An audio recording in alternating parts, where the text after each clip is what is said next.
8월의 말씀을 먼저 한번 보겠습니다. 우리 같이 한번 읽을까요? 시작. 야곱의 하나님을 자기의 도움으로 삼으며 여호와 자기 하나님에게 자기의 소망을 두는 자는 복이 있도다. 시편 146편 5절 말씀. 요즘 우리 나라의 상황태를 보면 저 말씀이 꼭 필요한 말씀인 것 같습니다. 늘 기억하시고 도우심과 소망을 하나님께 두는 저와 여러분 되기 원합니다. 제가 설교를 준비하면서 뭐 여러 가지 신경 쓰는 것들이 있습니다만 그 중에 하나가 서론과 결론의 통일성입니다. 설교를 준비하다 보면 서론에서 이야기했던 것과 결론에서 이야기했던 것들이 약간 다르게 이렇게 전개가 될 때도 있거든요.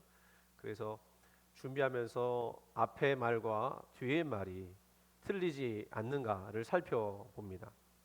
근데 그 설교의 통일성이 없으면 듣는 분들도 굉장히 헷갈릴 것 같아요. 이게 무슨 얘기인가? 앞의 말과 뒤의 말이 다르면 앞뒤가 잘 맞아야 이해가 되고 동의가 될 것입니다. 요즘 나라에 걱정되는 소식들이 많이 있죠. 그 중에 우리 조국 그 법무부 장관 후보자에 대한 문제 때문에 시끄럽습니다. 이유는 앞뒤가 안 맞는 그분의 말과 삶 때문인 것 같습니다. 아마 그분은 청와대 대통령 민정수석까지 여기만 어떻게 보면 엘리트 중에 엘리트입니다. 워낙 유명한 분이어서 여러분이 잘 아시겠습니다만 키도 커요. 얼굴도 얼마나 잘생겼는지 모릅니다. 먹고 들어가요. 세상 부러울 것이 없는 것 같고요. 모자랄 것이 없는 것 같아요. 뭐 이런 문제가 아니었더라면 뭐 차기 대통령 후보감도 되지 않았을까 생각도 들어요. 그런 분이 요즘 그 딸의 그 학위 의학 논문 제1저자로 등재된 것 때문에 세상 사람들의 눈총을 받고 있습니다. 어떻게 고등학교 2학년밖에 안 된 아이가 대학 논문의 제1저자로 등재될 수 있느냐 하는 것이죠. 아무리 기여도가 높다고 해도 학문적 성과를 내지 않으면 가능하지 않다는 의견이 아주 다수입니다. 그럴 수 있었던 것이 이 조국 후보자의 유명세와 더불어서 그 딸과 그 교수의 아들이 같은 반 친구였고 조국 후보의 부인이 그 교수에게 부탁을 했다고 그러죠. 이 사실이 많은 사람들에게 허탈감을 주는 이유는 이러한 논문 제1저자의 등재로 인해서 그 다음에 대학이나 또는 의학 전문 대학원까지 필기시험 한 번도 안 하고 입학을 했기 때문에 그렇습니다. 청년들은 이 사건을 보면서 자기들의 삶과 너무 다른 그들의 그 행동 방식 때문에 큰 괴리감과 좌절감을 느끼고 있다고 하소연하고 있습니다. 요즘 고등학교 학생을 둔 그 아빠들은 이렇게 말한답니다. 아빠가 능력이 없어서 미안해. 조국 후보자는 좀 강성의 진보학자였고 정치인이죠. 진보 진영의 논리에 반대하는 사람이라면 적으로 규정하고 공격을 했던 사람이었습니다. 그런데 그랬던 그가 드러난 상황만 보면 자본주의자들의 보기에도 구역질 나는 자본주의자의 삶을 살았다고 하는 것이 밝혀졌다는 거예요. 근데 이거 모든 것들이 다 합법적이었고 불법은 없었다고 강변하지만 그렇게 이야기하니까 사람이 더 분노하는 것 같아요. 오히려 그의 편이었던 진보 진영의 사람들조차도 이 상황을 보고 등을 돌리고 있습니다. 진보 진영은 그동안 보수 세력들이 저지른 부정과 불의를 고발하면서 공정한 과정과 결과를 이루겠다고 외쳤습니다. 그리고 본인들이 그 공정한 세상을 만들 수 있다고 이야기했습니다. 그 최전선에 있었던 사람들이 바로 이 조국 후보자였기 때문에 드러난 것만으로도 사람들은 실망할 수밖에 없었던 것 같아요. 조국 후보자가 과거에 활동했던 그 산호맹이라고 하는 그 조직이 있었는데 산호맹은 남한 사회주의 노동자 동맹이라는 말의 줄임말입니다. 일단 이 사회주의라는 말부터가 아마 여기 계신 분들 중에는 거부감을 가지고 계신 분들이 있을 것 같아요. 그래서 제가 사회주의가 뭔가 사전적 의미를 찾아봤어요. 사회주의는 경제적 불평등과 이로 인한 빈부격차 등에 대한 저항에서 출현하였다.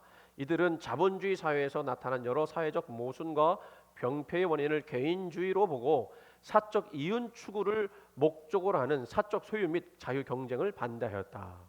마지막에 사적 소유 및 그리고 자유 경쟁을 반대하였다. 이 말이 참 중요한 것 같은데요. 이런 맥락에서 조국 후보자가 그 사회적 모순과 병폐를 개선하기 위해서 그렇게 평생토록 외쳤던 것이 뭐였습니까? 공정함과 평등함이었습니다. 그런데 정작 자신의 삶 속에서는 공정함도 평등함도 보이지 않고 오히려 더 자본주의자들이 또 보기에도 구역질 나는 자본주의자의 삶을 살아왔다라는 거예요. 그렇게 할 수 있었던 것이 또 뭐냐? 그가 너무나 법을 잘 알고 있었기 때문에 합법적으로 그렇게 했다는 것이죠.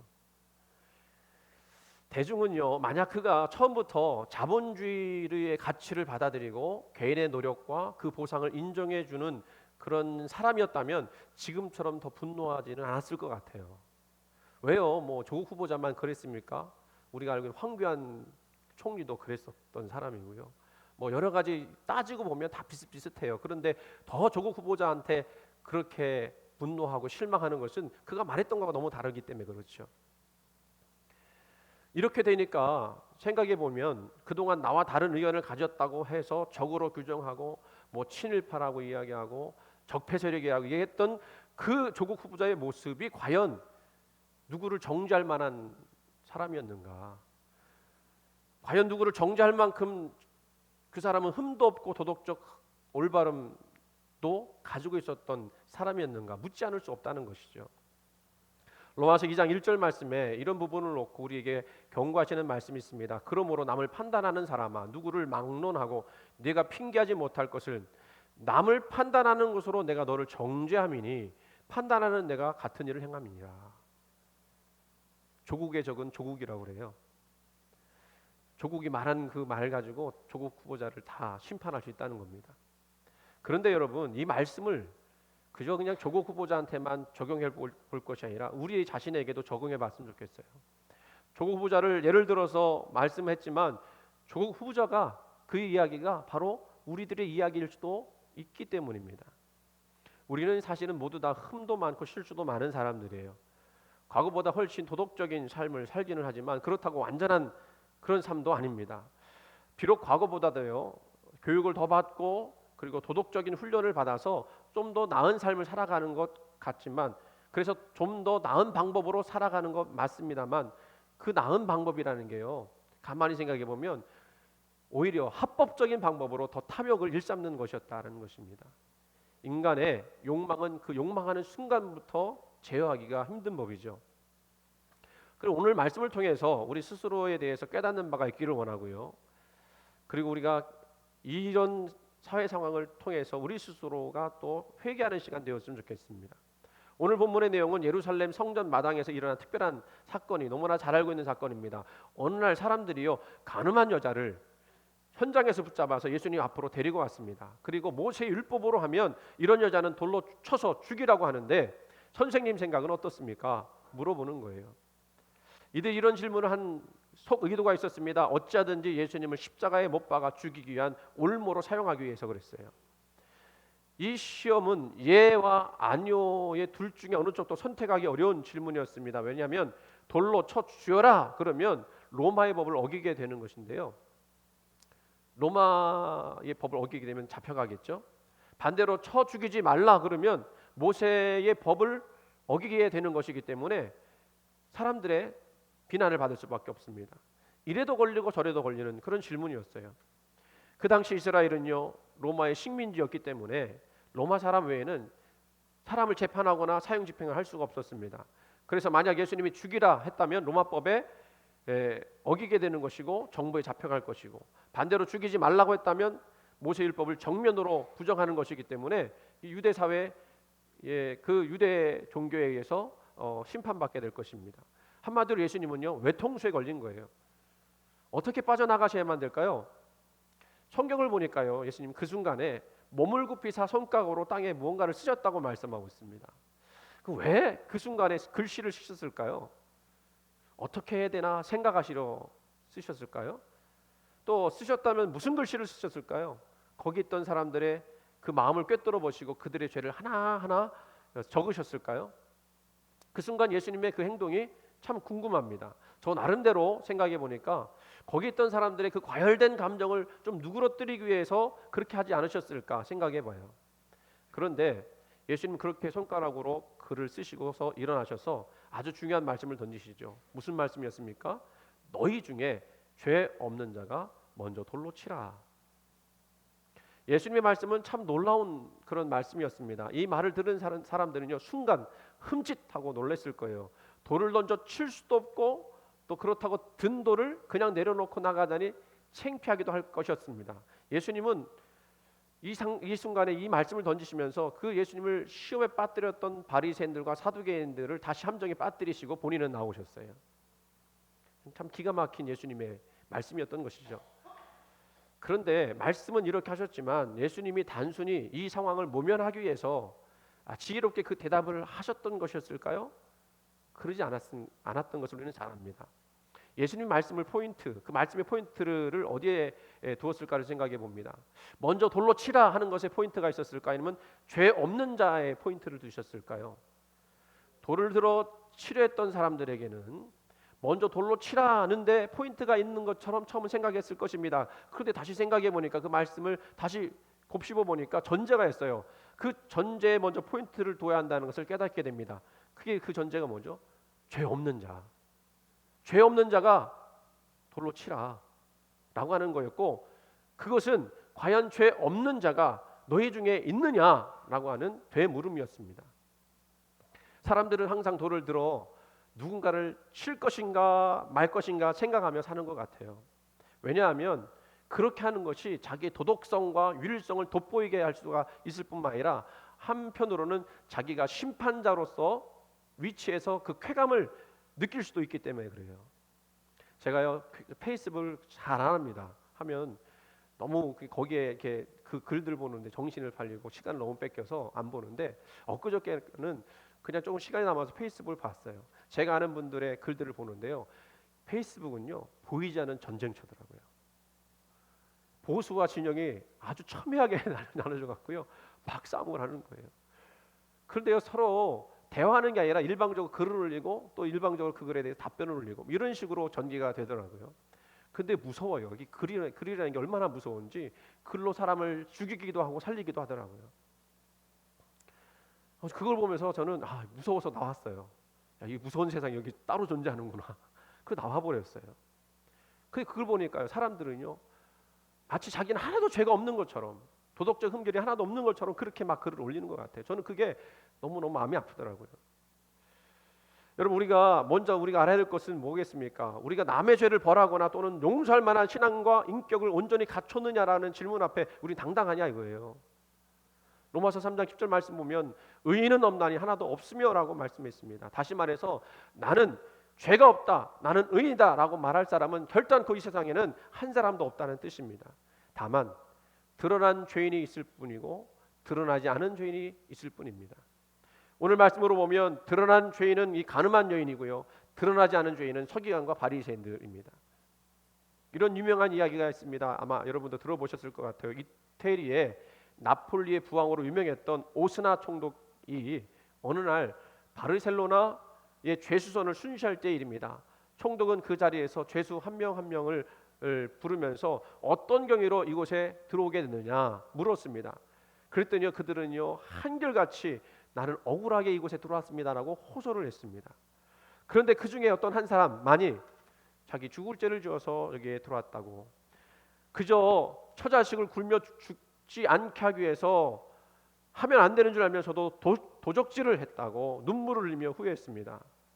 그때 이 오스나 총독이요 지팡이를 들어 그 사람의 등을 내려치면서 뭐라고 했냐면, 이 못된 놈아, 이곳은 의인들만 있는 곳인데 너 같은 죄인이 들어와 있다니 당장 나가라, 호통을 치면서 내보냈다는 거예요. 무슨 얘기인지 이해가 되시죠? 자신을 깨닫는 자에게 구원이 임하게 되는 줄 믿으시기 바랍니다. 예수님의 질문은 그 해답을 품고 있죠. 죄 없는 자가 먼저 돌로 치라 하셨을 때 그 얘기는 뭐예요? 너희 중에는 죄 없는 자가 없다. 그 대답이 품어져 있어요. 예수님은 지금 바리새인들과 사두개인들이 스스로 자기 자신을 깨닫기를 원하였습니다. 너희는 정녕 의인이더냐? 이것을 깨닫는 것은요, 영적 각성이라고 이야기합니다. 영적으로 자기 자신의 본 모습을 철저히 깨닫는 것. 내가 누구인지를 아는 데서부터 우리는 다시 시작할 수가 있거든요. 특별히 우리 하나님은요, 전지전능하시다고 하시잖아요.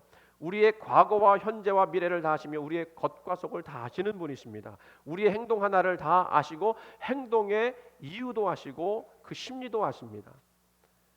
우리가 생각을 어떻게 하는지도 다 알고 계시다는 뜻이죠. 우리가 하나님 앞에 선다고 하는 것은 마치 우리가 벌거벗은 것처럼 모든 것이 다 드러나게 되어 있습니다. 결단코 하나님을 속일 수 없고요. 그러므로 우리는 하나님 앞에서 정직하게 자신의 죄를 고백하고 회개하는 것이 무엇보다 중요합니다. 그래야만 구원받을 수 있기 때문에.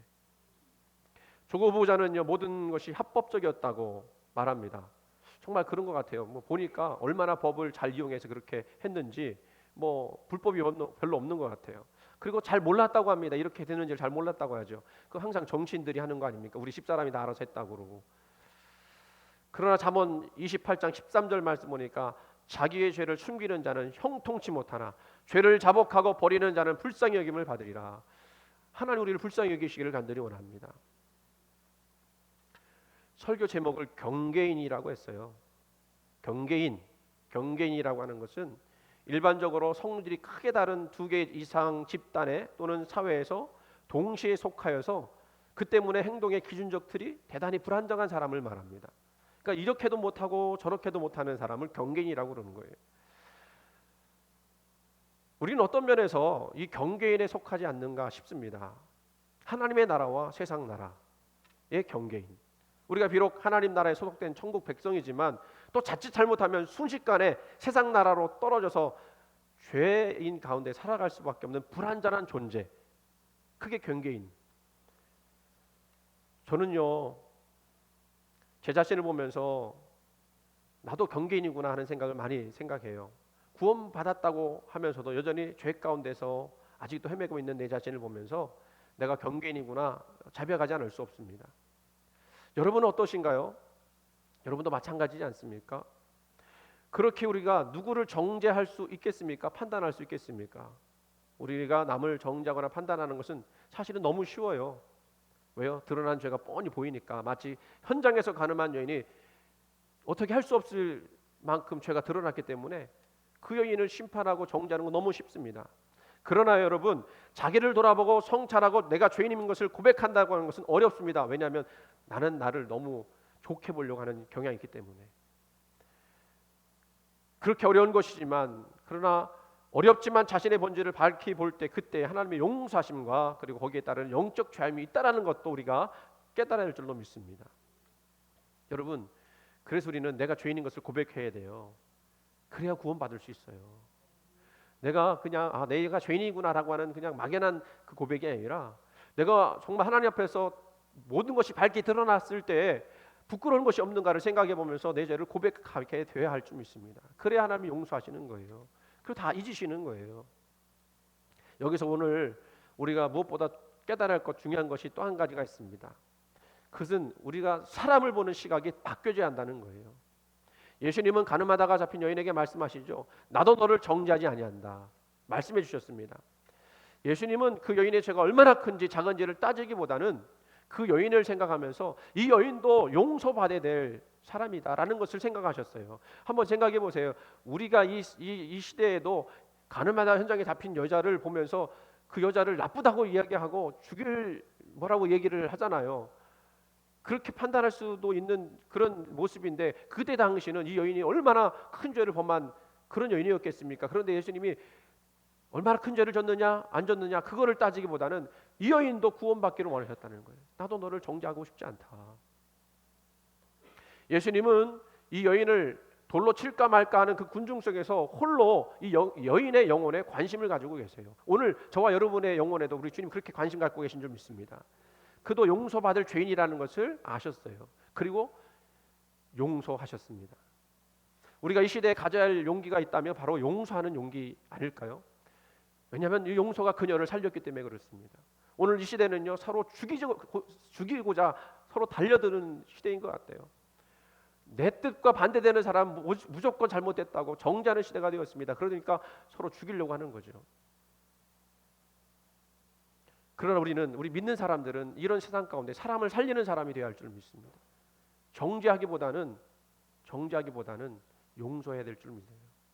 보수는 좀 진보를 좀 용서해 주고요. 진보는 보수를 좀 용서해 주고 그랬으면 좋겠어요. 마치 자기들이 하나님이 된 것처럼 신이 된 것처럼 정죄하는 그런 그 문화는 좀 사라졌으면 좋겠다 생각을 합니다. 뭐 불가능한 이야기겠지만 영국의 스로스치라고 하는 사람이 교도소에서 40년이라는 긴 세월을 말썽을 피우며 복역하다가 풀려났습니다. 40년 세월이 짧은 시간이 아니죠. 이 사람 변할 수 있을까요? 못 변할까요? 그날 구세군 숙박소에서 하룻밤 시세를 지게 되었는데, 그런데 놀라운 것은 그날 밤 예수님을 만나게 되었어요. 새롭게 변화되었어요. 그리고 그 후에 이 사람은요, 구세군 추록자 보호소에서 18년을 봉사를 했습니다. 이렇게 얘기합니다. 나는 가주택직으로 400대나 매를 심하게 맞고 40년 동안이나 교도소에서 생활했어도 변화되지 못했지만 예수님을 만났던 그 1, 2분 순간에 이렇게 변하여 새 사람이 되었습니다 라고 고백했어요. 그 예수님은 어떤 예수님이었을까요? 그를 만나셨던 예수님은 어떤 예수님이었을까요? 매질하는 예수님이 아니라 그의 죄를 안고 품고 용서해 주시는 예수님이었다는 거예요. 그 예수님의 용서가 이 사람을 이렇게 변화시켰다는 거예요. 우리가 바라봐야 할 우리의 생각과 우리 삶의 모습은 내가 용서받은 만큼 남도 용서하고 사랑하는 것이라고 믿습니다. 예수님은 우리가 지은 죄 때문에 근심하고 아파하고는 하시지만, 그러나 구원하실 때는요, 그거 상관하지 않으시고 그 고백하는, 죄를 고백하는 모든 사람을 다 용서해 주시기를 원하시는 거예요. 그래서 우리가 이 자리에 있는 거 아닙니까? 그리고 하나님께 찬양하는 거 아니에요? 예배하는 거 아니에요? 16세기에 유명한 천문학자 코페르니쿠스가 이 세상을 떠나면서 유언으로 이런 글을 그 자기 묘비에 써달라고 부탁을 했다고 합니다. 뭐라고 그랬냐면, 하나님이시여, 나는 바울이 가졌던 특권을 구하지도 않습니다. 베드로에게 주셨던 능력도 구하지 않습니다. 다만 예수님 십자가 하실 때에 옆에 있었던 강도에게 베푸셨던 그 긍휼을 구할 뿐입니다. 예수님 십자가에 달려 죽으셨던, 옆에서 달려 죽었던 그 모든 사람 용서하셨죠. 그리고 거기 있던 사람들 다 용서하셨고요. 그 한편 강도가 주여 주의 나라 임할 때 나를 기억하여 주옵소서, 자기도 구원받게 해달라고 하기는 너무나 큰 죄인인 것을 알았는지 그저 기억해달라고만 얘기를 했어요. 근데 예수님이요, 그 죄인을 보면서, 그 강도를 보면서, 십자가에 달려 죽을 만큼 죄를 졌다면 얼마나 큰 죄인이겠습니까? 아니, 너 같은 놈이 어찌 나와 같은 그런 나와 함께 낙원에 가려고 하느냐? 너하고 나하고는 레벨이 달라. 너의 레벨은 너무 처졌어. 근데 어찌 나와 함께 천국에 같이 들어가려고 하냐? 라고 말하지 않았다는 거예요. 오히려 예수님은 그 사람을 끌어안았어요. 이 표현이죠. 그리고 그와 함께 손붙잡고 낙원에 들어가기를 원하셨습니다. 도덕적으로, 법적으로 죄를 지었다면 당연히 처벌을 받아야 할 것입니다. 우리가 그것까지 부정하자는 것은 아닙니다. 그러나 그것으로만 끝나면 안 된다는 거예요. 예수님을 보십시오. 예수님이 옳고 그름을 따지기보다는, 돌을 던질까 말까를 고민하기보다는 어떻게 하면 저 여인을 구원할 수 있을까를 생각하셨어요. 그렇다면 우리 역시 정죄의 프레임으로 사람을 바라볼 것이 아니라 구원하는 프레임으로 사람을 바라봐야 할 것입니다. 그러면 용서도 할 수 있을 것 같고요, 용납도 할 수 있을 것 같고요, 그리고 이해도 할 수 있을 것 같아요. 저 역시 이 설교를 준비하면서 저희 마음을 살펴봤습니다. 조국 후보자의 이면을 보면서 분노하는 마음이 저는 왜 없겠습니까? 이 정도면 이 나쁜 놈이다, 그런 생각을 사실은 했어요. 그 생각이 가득 차는 것을 느꼈습니다. 그러나 그것이 세상을 변화시킬 수 없음을 알기에 그러지 않기로 했습니다. 의지적인 결단이죠. 한 번 더 생각해 보니까요, 우리 장로님도 그런 고백을 했는데, 나도 그만한 위치와 권세와 능력을 갖추었다면 나도 그렇게 하지 않았을까, 그 생각도 들어요. 내가 조국 법무장관 후보처럼 능력도 있었고 위치도 높은 데 있었고 할 수 있는 힘도 있었다고 하면 당연히 쉬운 길 가려고 하지 않았겠어요? 그러지 않았겠습니까? 왜냐하면 저 역시도 경계인이기 때문에 그렇죠. 시대가 가여 우리 역시 쉽게 정죄하고 판단하는 문화 속에서 닮아가고 있는 것 같아요. 심지어는 그것이 하나님의 뜻이라고도 생각합니다. 이렇게 하는 것이. 그러나 이러한 일들이 생길 때마다 스스로에 대한 영적 각성을 가지며 더 겸손하게 온전한 삶을 될 수 있도록 해달라고 우리가 하나님께 구해야 될 줄 믿습니다. 왜냐하면 내 힘으로는 안 되기 때문에 그렇죠. 내 힘으로는 안 되기 때문에 그래요. 우리는 그저 경계인일 뿐입니다. 불안한 존재일 뿐입니다. 그렇게 우리가 주님의 도움을 구하고 용서를 구해야 합니다. 우리 역시 한순간에 죄악으로 나락으로 떨어질 수 있기 때문에 그래요. 우리 그거 보지 않습니까? 믿음의 사람들이었던 사람들이 순식간에 범죄해서 나락으로 떨어지는 거. 왜요? 그 사람들도 불안전하기 때문에 그래요.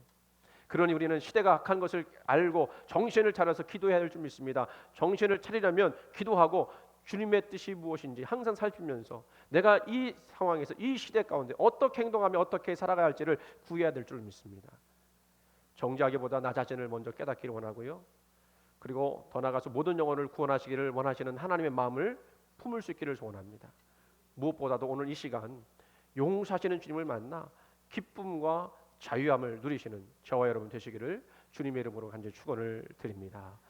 우리 같이 한번 기도할 때 하나님, 우리 아까 예배에 들어가면서 우리 회개의 기도를 드렸지만, 고백의 기도를 드렸지만, 하나님 앞에 내가 섰을 때 나는 누구를 판단할 만큼 도덕적 의로움을 갖고 있는 사람입니까? 그렇지 않다면 먼저 이해하고 용서할 수 있는 마음 허락하여 주옵소서. 그리고 주님의 그 용서하심을 경험하는 우리들 되게 해주옵소서.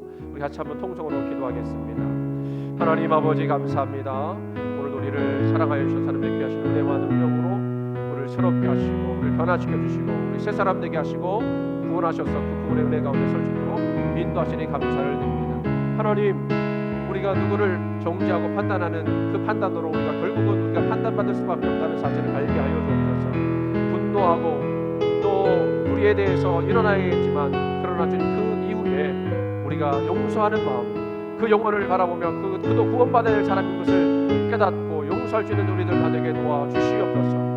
아버지, 미워하고 정죄하는 것은 결코 세상을 변화시킬 수 없음을 고백합니다. 이제 용서하는 마음으로 우리가 세상을 살아가게 하시고 용납하고 용서하고 또 이해하는 우리들 다 되게 도와주시옵소서. 예수님의 이름으로 기도드리옵나이다. 하나님, 오늘 우리에게 주시는 귀한 말씀을 통해서 먼저 우리 자신을 깨달을 수 있기를 간절히 소원합니다. 우리는 너무나 쉽게 판단하고 정죄하고 돌을 들어 치려고 합니다.